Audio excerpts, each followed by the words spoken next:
Bem, pessoal, nessa videoaula a gente vai falar um pouco sobre dois comandos, o comando netstat e o comando telnet. Vamos começar pelo comando netstat. O comando netstat ele é usado para a gente conseguir observar quais são as conexões que estão ativas no nosso sistema operacional.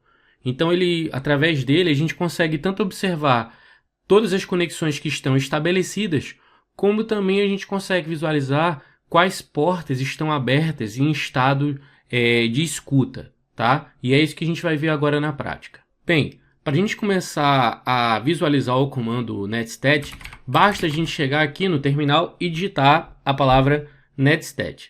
Você vai ver que quando a gente faz isso, existe um número enorme de conexões ativas no nosso computador, tá? De tal forma que, como a saída é muito longa, fica mais fácil a gente aplicar o comando netstat com a saída more, tá?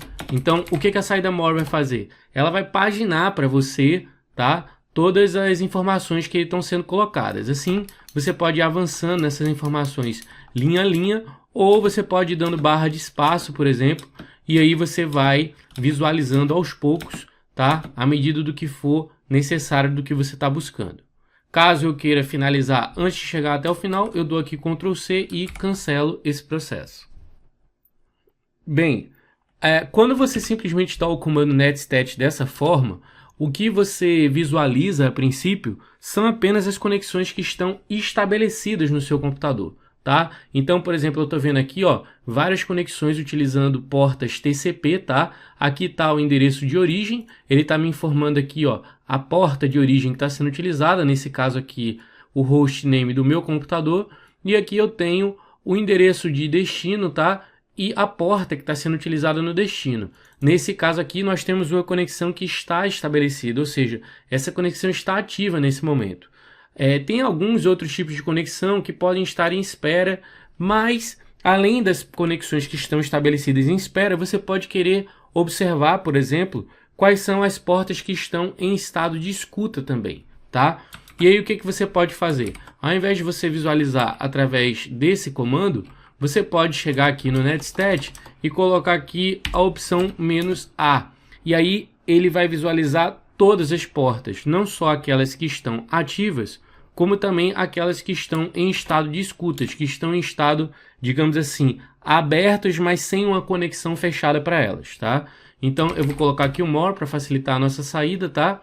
E aí vamos ver o que ele consegue observar agora. E aí, ó, você perceba que a gente tem algumas portas aqui, ó, como essa, que elas estão em estados de escuta, ou seja, não existe uma conexão fechada para elas, tá? Elas não estão se comunicando com nenhum computador remoto, mas elas estão ali prontas para poder estabelecer uma conexão, tá?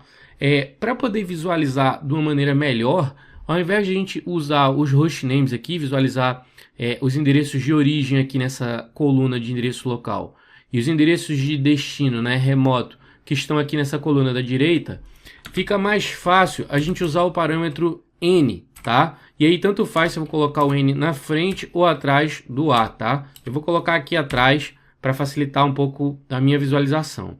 E aí o que o N vai fazer? A mesma coisa que ele faz em vários outros comandos, ou seja, ele não resolve nomes de hostname. Então tá aqui o endereço da minha máquina, dessa vez sem o nome dela, tá? Com o próprio endereço, e a porta com que ela está se comunicando. Olha, ela está se comunicando aqui com o site na porta 80. Por que eu sei que é um site? Porque geralmente quem utiliza a porta 80 é uma porta bem conhecida para navegação web. Em geral, os servidores eles utilizam portas digamos assim, do range 0 até a porta 1023. Essas portas elas geralmente têm funções já pré-estabelecidas, tá? Elas já estão regulamentadas na internet para que elas sejam sempre utilizadas para funções que a gente costuma usar no nosso dia a dia. Entre elas a navegação web, por exemplo, na porta 80, ou navegação HTTPS, tá? Que é conexão HTTP segura, tá? E aí você tem lá a porta 443. Em geral, tá? Com raras exceções, nas portas de origem que são utilizadas pelos clientes, a gente tem um range que vai da porta 1024 até a porta 65.535, tá? Então, é natural que você vai ver que essas portas aqui de origem, elas vão ser de tamanho, de número, de numeração muito maior do que as portas que você vai ver aqui do lado do destino, tá? Caso então eu queira visualizar as portas sem precisar me dar o trabalho de ficar olhando pelo hostname, eu quero ver direto a resolução dos endereços, eu sempre recomendo que você utilize a opção "-n", tá? Lembrando que portas de número pequeno, 0 a 1023, em geral são utilizados para os servidores, e portas de 1024 até 65.535 são utilizadas para os clientes, com raras exceções, como por exemplo o protocolo DHCP, que ele usa a porta 67 para poder se comunicar com o servidor e faz com que o cliente receba essas informações na porta 68, que está ali no range entre o 0 e o 1023, tá? Mas em geral não é assim que funciona. Aqui no comando netstat, uma outra coisa que a gente também pode fazer é filtrar, por exemplo, todas as portas que estão com conexão com o protocolo TCP. E aí, para isso, eu coloco ali o parâmetro T. E aí, perceba aqui que ele só listou para mim as portas que estão com conexão TCP, tá? Caso eu venha aqui, por exemplo, e abra um site, eu vou mandar aqui ele navegar para esse site da Globo.com, por exemplo. Então eu vou voltar para cá e você vai ver que ele está estabelecendo, olha, novas conexões com o site da Globo.com. Para poder facilitar, eu vou botar aqui o "-n", tá? E aí vocês vão ver aqui, que ele está abrindo várias conexões por endereço do site da Globo.com, tá? Então perceba que inclusive essa visualização que a gente está tendo aqui, nesse caso, a gente está visualizando o quê? Todas as portas ativas, tá? Sem resolução de domínio e que estão com conexão TCP. E aí ele tira uma foto, na verdade, daquele momento ali do que a gente está visualizando e posta aqui para mim. Se eu repetir esse comando, você vai ver que as portas que foram estabelecidas antes podem já ter sido alteradas, já ter sido mudadas, porque algumas conexões se fecharam, outras foram possivelmente estabelecidas, de tal forma que o que a gente faz com o comando netstat é tirar um print, digamos assim, de como estão as nossas conexões para um determinado endereço em um determinado momento, tá? Da mesma forma que a gente visualiza as conexões TCP através do parâmetro T, a gente pode visualizar as conexões UDP através do parâmetro U, tá? Então aqui, usei o U, dessa vez eu estou visualizando apenas as conexões UDP. Se você der um netstat no geral aqui com "-a", você vai ver que ele vai listar todas as portas e você vai perceber que no final existem portas que nem são TCP, nem são portas UDP, são portas Unix. E por que essas portas existem? Bem, essas portas existem porque o seu próprio computador ele é cliente e servidor de si mesmo. Alguns processos se comunicam com outros processos dentro do sistema operacional, o que faz com que alguns processos sejam clientes e outros processos sejam servidores de processos que ocupam, que estão, digamos assim, rodando dentro do mesmo sistema operacional. Então essas portas Unix aqui registram esse tipo de portas, serviços que estão sendo disponibilizados para a utilização de outros serviços dentro da nossa mesma máquina, tá certo? Um outro parâmetro que você pode usar com o netstat é o parâmetro "-p". E aí, com o parâmetro "-p", você vai perceber que o netstat, deixa eu voltar aqui no comando, botar um "-p" só que com more, para ficar mais fácil da gente visualizar. E aí perceba que, além do estado da conexão, endereço local, endereço remoto, ele dá para a gente o PID do processo que está utilizando e o nome do programa que está utilizando aquela determinada conexão. Por que que isso é útil, Rafael? Bem, isso é útil porque às vezes você quer visualizar todas as portas que um determinado programa está utilizando. Então você pode fazer essa filtragem, por exemplo, através do PID do processo ou através do nome do programa.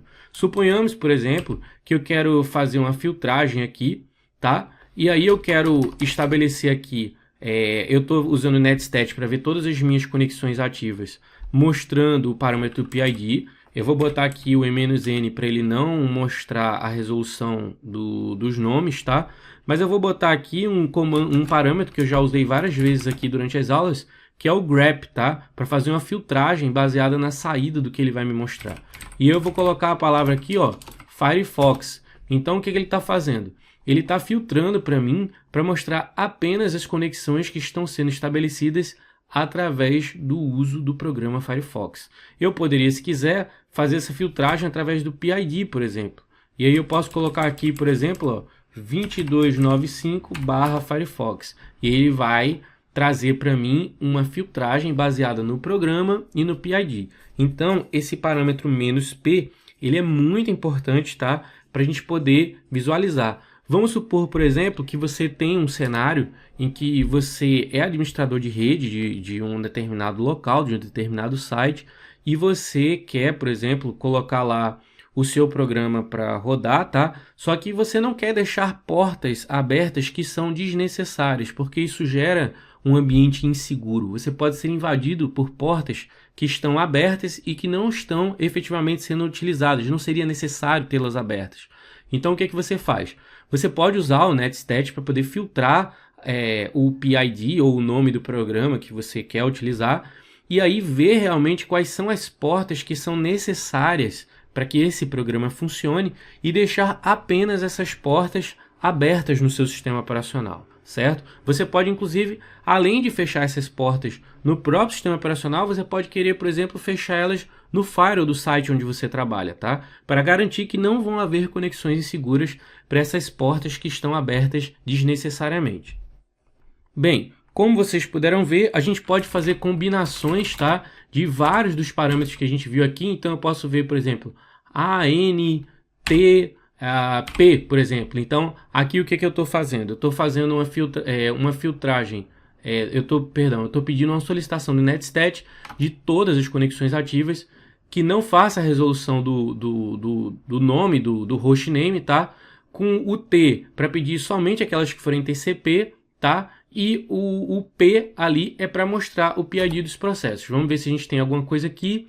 Tem. Ó, perceba que a gente tem uma porta aberta aqui, ó, a 5355 é uma porta aberta e ela está aberta para qualquer endereço remoto que queira se comunicar com a gente. Ela está aqui em estado de listening, tá? Tá aqui o PID e o nome do programa que está utilizando essa porta, tá? Então, você consegue ter uma precisão muito boa, assim, para você usar o netstat, para você conseguir visualizar realmente toda essa questão de uso de conexão no seu sistema operacional. Você pode, inclusive, usar um parâmetro que é o C, tá? E aí o que o C vai fazer? Ele vai ficar tirando um print repetidas vezes, tá? De como está o acesso dessa conexão na sua máquina. Como eu disse, o netstat por si só, ele nada mais é do que uma foto. Então, quando você acrescenta o parâmetro C, o que ele fica fazendo é acredito que a cada 2 segundos ele vai lá e tira um novo print das conexões que estão ativas. Então você fica aqui monitorando, até que você dê o Ctrl C e encerre o processo, você fica monitorando as conexões que estão ativas. E eu vou justamente usar esse exemplo aqui dessa porta que a gente tem aberta aqui no TCP para mostrar para vocês como é que o comando telnet funciona. Bem, gente, o telnet é um programa que a gente utiliza para poder conectar remotamente a outros endereços, tá? A outras estações de trabalho ou a outros servidores, por exemplo, tá? E ele também serve para a gente testar, para ver se tem uma conexão que realmente está funcionando na nossa própria máquina. Por exemplo, será que a porta 5355 da minha máquina está funcionando? Ou será que existe algum problema que está fazendo com que o serviço que está disponibilizado nessa porta não esteja funcionando adequadamente? Então, como é que a gente pode fazer isso? Eu vou repetir aqui, tá? O que a gente fez. Eu estou vendo aqui que eu tenho uma porta 5355 aberta. E qual é o endereço da minha máquina? O endereço da minha máquina, eu posso usar esse endereço aqui, 192.168.0.16, ou eu posso usar qualquer endereço da rede de loopback, tá? Por exemplo, o 127.0.0.1. Todos os endereços da rede 127 são endereços de loopback, ou seja, eles são endereços que significam, no final das contas, a sua própria máquina. Eu posso usar o 127.0.0.1, mas eu poderia usar o 10, o 11, o 20, tanto faz. Todos eles vão funcionar da mesma forma. E aí, como é que a gente vai usar o telnet? Eu vou dar aqui um telnet, vou usar, por exemplo, o 127.0.0.2, por exemplo, só para vocês verem que funcionaria com outro endereço, e eu vou pedir para ele conectar na porta 5355. E aí, perceba só, ele tentou conectar nesse endereço, nessa porta, conseguiu a conexão, certo? E agora eu estou aqui com o meu terminal preso por um tempo até que essa conexão se encerra. Então, gente, a minha porta 5355 nesta minha máquina, nesse meu sistema operacional, ela está aberta. Vamos ver aqui se a gente consegue, por exemplo, conectar na porta 80. E aí, ó, ele disse que essa conexão foi recusada, porque provavelmente essa porta já está sendo utilizada ou ela está fechada momentaneamente, tá? Então, eu posso testar através do Telnet várias portas para ver se a minha conexão está funcionando. Acontece na prática, por exemplo, de às vezes você ter um servidor, esse servidor está no ar, quando você pinga o servidor, como a gente viu aqui em outros vídeos, como é que você faz o ping, você consegue observar que esse servidor está no ar, você consegue pingar no servidor, isso significa que o funcionamento da camada OSI até a camada 3 está funcionando, mas pode ser que uma determinada porta desse servidor não esteja funcionando adequadamente. Então a aplicação não está conseguindo rodar nesse servidor. E aí como é que você faz para fazer um teste, por exemplo, para garantir que a porta está funcionando adequadamente? Você dá um telnet para aquele IP do servidor naquela determinada porta, certo? Vamos ver aqui, por exemplo, o site do Globo.com, por exemplo. E aí a gente viu aqui, ó, que ele tem um determinado endereço IP. Então o que é que a gente vai fazer? Vamos ver se a gente consegue fazer um telnet para esse servidor do Globo.com, tá? Vou colar aqui o IP dele na porta 80 e ver se a gente consegue abrir uma conexão. E aí, ó, perceba que a gente consegue conectar nesse servidor. Será que a gente conseguiria conectar na porta 443, por exemplo? Olha, na porta 443 a gente já não consegue conectar nesse servidor, o que significa que ele aceita conexões HTTP, mas ele no momento, pelo menos, não aceita conexões HTTPS, tá? E a gente pode, inclusive, testar criando uma outra máquina virtual, ou talvez dentro do próprio ambiente da LAN, do laboratório de redes onde vocês estão, vocês podem testar conexões Telnet do computador de vocês para computadores dos vizinhos, tá? No meu caso aqui, eu vou demonstrar para vocês, como eu estou dentro de uma máquina virtual, eu vou mostrar para vocês que da minha máquina física do Windows, eu consigo dar um Telnet para essa minha máquina virtual aqui, que está no endereço 192.168.0.16, na porta 5355, já que ela é uma porta que está aberta. Então, ó, eu vou sair daqui, vou abrir aqui o meu prompt de comando do Windows, vou dar um telnet, vou especificar aqui qual é a porta que eu quero utilizar, 192.168.0.16, e vou dizer aqui que ele vai usar a porta 5355. E aí percebam lá, ó, que ele está tentando se conectar e conseguiu se conectar.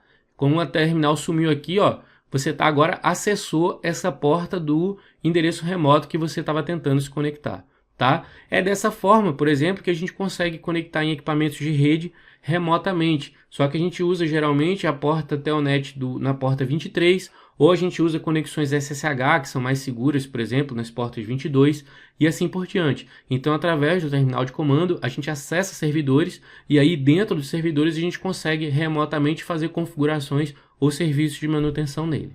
Tá certo? É assim que o Telnet funciona, e é para isso que ele é usado. Eu espero que tenha tudo ficado claro, e até a próxima aula.